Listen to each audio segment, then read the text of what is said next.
안녕하세요. 이민아입니다. 오늘은 오직 딱 한 해만 다정한 이기주의자라는 책을 가지고 왔습니다. 요즘 정말 빠르게 돌아가는 세상 속에 아주 바쁘게 살고 너무나도 바쁜 나머지 자신의 진짜 삶을 놓치고 살고 있는 분들 많으실 거예요. 아마도 너무 하루를 힘들게 달려서 뭔가 위로를 받고 조금 편안한 그런 시간을 갖고 싶은 분들이 이런 저의 채널을 찾는 게 아닐까 싶기도 합니다.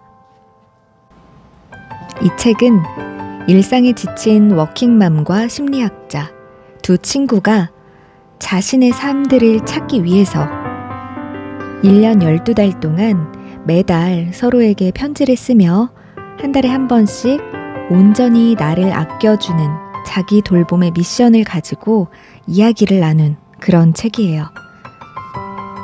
보통 사람들이 정말 일에 치여서 너무 힘들고 내가 지금 뭘 위해서 이러고 살고 있지? 하는 번아웃 같은 상황이 되더라도 진짜 왜 이런지 어떻게 해결해야 되는지를 몰라서 계속 방황하고 힘들어하는 경우가 많습니다. 그럴 때 보면 정말 남에 대해서는 되게 잘 알고 잘 맞춰주고 열심히 살고 있는데 정작 자기 자신은 돌보지 못하는 경우들이 많은 것 같더라고요. 저도 마찬가지였던 것 같아요. 최근에도 그랬고 얼마 전에도 그랬고 정말 바쁘게 일상을 살아내다 보면 지금 내가 뭘 위해서 이렇게 하고 있나 사실 그런 걸 생각할 틈도 별로 없잖아요. 그러다 보면 자기도 모르게 우울해지고 무기력한 기분이 들고 뭔가 침체되는 한없이 아래로 이렇게 내려가는 듯한 그런 느낌이 들 때가 있는 것 같아요. 근데 사실 그게 뭔지도 모르죠. 이게 번아웃인 건지. 근데 또 이 책에 나오는 책의 주인공들도 말을 하지만 많은 분들이 그렇게 생각하는 것 같아요. 그렇다고 해서 내가 지금 이렇게 바쁘게 살고 있는 와중에 내 자신을 돌본다는 게 좀 이기적인 게 아닌가? 사람들이 많이 그렇게 생각을 한다고 하네요. 저도 그렇게 생각했어요. 그래서 이 책을 보면서 좀 공감이 많이 됐습니다.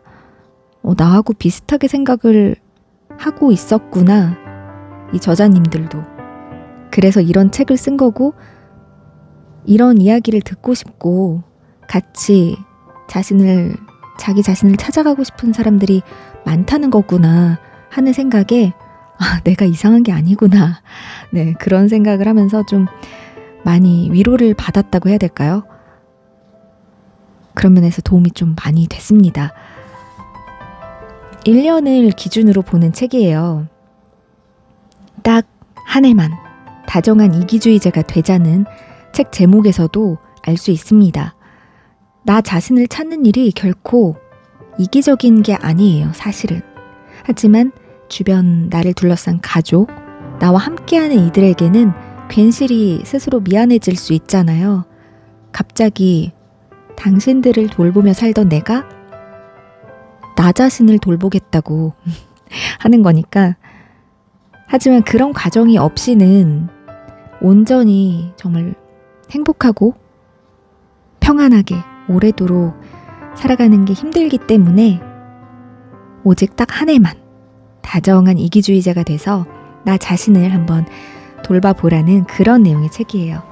먼저 저자 두 분 중에 한 분이 쓴 프롤로그 읽어드리고 그 뒤에 책 이야기 조금만 더 해볼게요. 한 달에 한 번은 오롯이 나에게 집중하세요. 지금부터 아주 중요한 내용을 이야기해 드릴게요. 저는 스스로를 돌보는 것이 삶을 온전히 살아가는데 가장 필수적인 행위라 생각합니다. 우리 모두 각자 이런 시간이 따로 필요하죠. 예전에는 저도 저 자신을 돌보는데 그다지 신경을 쓰지 않았습니다. 몇 년 전만 해도 저는 논문을 읽고 세미나에 참석하고 연구를 진행하며 바쁘게 사느라 나를 돌볼 시간이 없었죠. 그런데 어느 날 불현듯 나 자신을 돌봐야겠다는 생각이 들더군요. 그게 지금 중요한가 싶어 망설이기도 했습니다. 사실 그때는 스스로를 돌보는데 집중할 생각이 전혀 없기도 했고, 자기 돌봄이라는 말이 고리타분한 단어처럼 느껴졌거든요. 자기 자신이라는 말이 그땐 이기적인 혹은 독선적인이라는 말과 비슷하게 다가왔습니다. 어느 순간부터 만병통치약처럼 여기저기서 언급되기 시작한 일종의 유행어는 아닌지 의심하고 있었죠. 그런데 그 함축적인 말 뒤에 저를 비롯해 모든 사람의 마음을 건드리는 무언가가 숨겨져 있는 듯 했습니다. 번아웃을 겪고 클리닉에 다니며 치료를 받았던 오랜 친구가 저에게 이런 말을 한 적이 있습니다. 이전에는 몸과 마음이 무엇을 필요로 하는지 전혀 몰랐는데 스스로에게 집중하는 시간을 보내자 상황이 훨씬 나아졌다고요. 자기공감 분야를 주도하는 연구자 크리스틴 네프는 한 인터뷰에서 스스로에게 공감하는 것이 타인과의 유대감 또한 강화한다고 했습니다. 네프에게는 자폐증을 앓는 아들이 있는데 네프가 타인은 물론 자신에게 공감하려고 노력하고 행동하자 아들과의 관계 또한 평화로워졌다고 하죠. 자기 돌봄에 매료된 건 그쯤부터였습니다. 행동이 일상의 기억을 긍정적으로 만들어준다고 생각하기 시작했죠. 자기 돌봄을 하다 보면 적어도 스스로를 남들보다 소홀하게 대하지는 않거든요. 제가 관찰한 바에 따르면 일상에서 나 또한 중요한 사람이야 라는 생각은 의외로 실천하기 어렵습니다. 동료나 친구들, 아니 저만 봐도 한계점을 넘어 스스로를 혹사하다가 완전히 지쳐버리는 과정을 주기적으로 되풀이했으니까요. 그렇게 나 자신과 멀어졌던 어느 가을, 베레나와 함께 함부르크에 있는 바에 앉았습니다. 아직 여름이 채 떠나지 않은 더운 밤, 우리 둘은 맥이 빠진 상태로 구부정하게 앉아 멍하니 와인잔을 바라보고 있었죠. 우리가 만날 약속을 미룬 게 벌써 25번 정도는 됐더군요. 만나려고만 하면 항상 무슨 일이 생겼거든요. 계약이니 마감이니 아이의 보충 수업이니 부모님 생신이니 낭독회니 세미나 같은 것들이요. 간략히 말해 우리는 늘 반드시 해야만 하는 의무로 항상 바빴습니다. 그래서 그날 저녁에는 어떻게 하면 숨통을 좀 틔우고 혼자만의 시간을 가질 수 있을지를 이야기했어요. 그리고 지금 같은 좋은 친구와 보내는 시간을 늘리는 방법에 대해서도 고민했죠. 나는 때때로 작은 이불을 덮고 웅크리고 있는 느낌이 들어. 베레나는 이렇게 털어놨습니다. 최대한 몸을 웅크려서 겨우 이불을 덮고 있을라 치면 남편이나 아이, 고용주 같은 사람들이 앞다퉈 끝자락을 잡아당기며 이불을 가져가려 하는 기분이라고요. 그 말을 듣자마자 저는 자기 돌봄이라는 주제를 꺼냈습니다. 베레나를 위해서라고 했지만 사실은 저를 위한 일이기도 했죠. 나를 잃어버리기 전에 내게 집중해야 한다는 생각이 들었거든요. 그날 저녁 우리는 결심했습니다. 생각만 하지 말고 직접 행동에 나서보기로요. 우리는 스스로를 더 잘 돌볼 수 있도록 간단한 미션을 시작하기로 했습니다. 역할은 금방 정해졌습니다. 1년 동안의 장기 프로젝트를 진행하기 위해 심리학자인 저는 코치를, 저널리스트이자 작가인 베레나는 실험자이자 피실험자 역할을 맡았죠.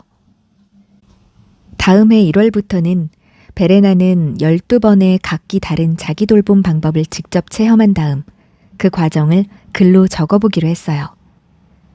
저는 곁에서 베레나를 도와주고 자기 돌봄 방법을 설명하고 각각의 접근법에 어떤 과학적 지식과 근거가 있는지 알려주기로 했습니다. 월별 미션은 언뜻 보면 사소한 일들이라 이게 무슨 소용이 있을까 싶은 것들이 많아요. 하지만 모두 과학적인 지식과 심리 상담을 통해 다져진 임상적 경험을 기반으로 하고 있으니 걱정 말고 실천해 보기 바랍니다. 이 책은 한 달을 기준으로 우리 두 사람이 나눈 편지글을 그대로 담았습니다. 매달 첫 페이지에 등장하는 미션 편지는 여러 가지를 시도해 보도록 도와주는 안내서라고 보면 됩니다. 여러분은 간단한 미션을 통해 자신과 더욱 가까워지고 공감하고 스스로를 더욱 단단하게 만들 방법을 찾게 될 겁니다. 베레나가 쓴 답장은 직접 몸으로 부딪혀본 베레나만의 행동 일지입니다. 베레나는 저의 제안을 실천하면서 실제로 도움이 되었거나 혹은 전혀 도움이 되지 않은 것들을 솔직하게 기록했습니다. 여러분도 가끔은 취향에 맞지 않거나 그다지 도움이 되지 않는 미션을 만날 거예요. 여기 소개한 12가지 미션 중 어떤 것이 여러분에게 잘 맞는지 실제로 차근차근 실천하며 스스로 찾아나가기 바랍니다. 하지만 이걸 언제 다 하고 있어? 라는 생각이 든다면 1월부터 12월까지 쭉 훑어본 다음 마음에 드는 주제를 선택해도 좋습니다. 자신을 새로운 시각으로 바라보는 것은 즐거운 일이어야지 절대 부담스러워서는 안 됩니다. 그것 또한 자기 돌봄이거든요. 자기 돌봄이라는 주제와 늘 함께 언급되는 것이 마음 챙김과 자기 연민입니다. 얼마 전부터 새롭게 부각되기 시작한 개념이죠. 심리학 연구에 따르면 자신을 연민하는 태도를 가진 사람이 오히려 더 공감 능력이 높고 이해심이 깊으며 인내심이 강한 사람이 된다고 합니다. 누구든 일상 속 자신의 행동을 조금만 관찰하면 자기 연민이 자신과 타인 모두에게 호의적인 행동이라는 점을 깨달을 수 있을 거예요. 만족스러운 휴가를 다녀온 다음에는 평소 짜증나던 상사에게도 조금 너그러워지지 않던가요? 아침부터 명상이나 요가를 하고 나면 자녀나 직장 동료 혹은 고객의 요구에도 조금 더 평온하게 대처할 수 있습니다. 타인과 더불어 사는 삶을 위해서라도 자기 스스로를 잘 돌볼 필요가 있는 셈입니다. 각 장의 마지막 부분에는 12가지 작은 심리 실험이 우리의 삶을 어떻게 바꾸었는지를 담았습니다. 한 가지 미리 귀띔을 드리자면 이러한 것들에 염증을 느끼던 베레나는 더 이상 자기 돌봄이 배부른 자들의 허황된 꽃노래라 생각하지 않습니다. 그리고 이제는 타인의 말에 흔들리거나 필요 이상으로 상처받지 않죠. 호기심을 가득 안고 다양한 경험을 한 베레나는 빠르게 변하는 유행에 더는 속아 넘어가지 않습니다. 실체가 없는 안락함이나 편안함, 너무 쉽게 행복을 약속하는 말에도 속지 않죠. 여러분도 이 책과 함께 12달을 보내며 일상이 충만해지는 작은 기적들을 경험했으면 합니다. 부디 이 미션들을 통해 더도 말고 덜도 말고 딱 한 해만 자신에게 집중하는 시간을 갖길 바랍니다. 나아가 자신의 내면으로 향하는 본인만의 방법을 발견하고 건강하고 다정한 이기주의자로 거듭나기를 진심으로 바랍니다. 안내 오토. 네, 이렇게 프롤로그에서 저자 두 분 중 한 명인 안내 오토라는 심리학자 저자님이 쓰신 글을 읽어봤습니다. 네, 이 내용에서 다 나와 있듯이 이 책은 1년치예요. 딱 1년치고 1월부터 12월까지의 미션이 적혀 있습니다. 목차를 보면 알 수 있어요. 1월, 감정을 있는 그대로 마주하기. 2월, 손의 움직임에 몰두하기. 3월, 다이어트 대신 직관적 식사. 4월, 마음을 다해 휴식하기. 5월, 의식적으로 꿈꾸기. 6월, 나를 괴롭히는 감정과 거리 두기. 7월, 느리게 감상하기. 8월, 어제와 다른 새로운 발견하기. 9월, 깊게 바라보기. 10월, 더 가까이 경험하기. 11월, 일상 속에 줄이기. 12월, 하루 한 번 나눔과 감사하기.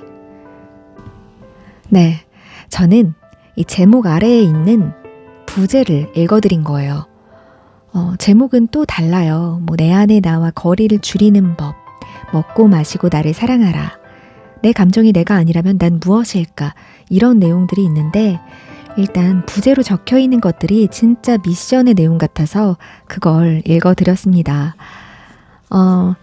프롤로그에 이 책의 사용법, 책을 만든 취지, 어떤 내용인지, 어떻게 다룰 것인지 이런 것들이 마치 설명서처럼 적혀 있어요.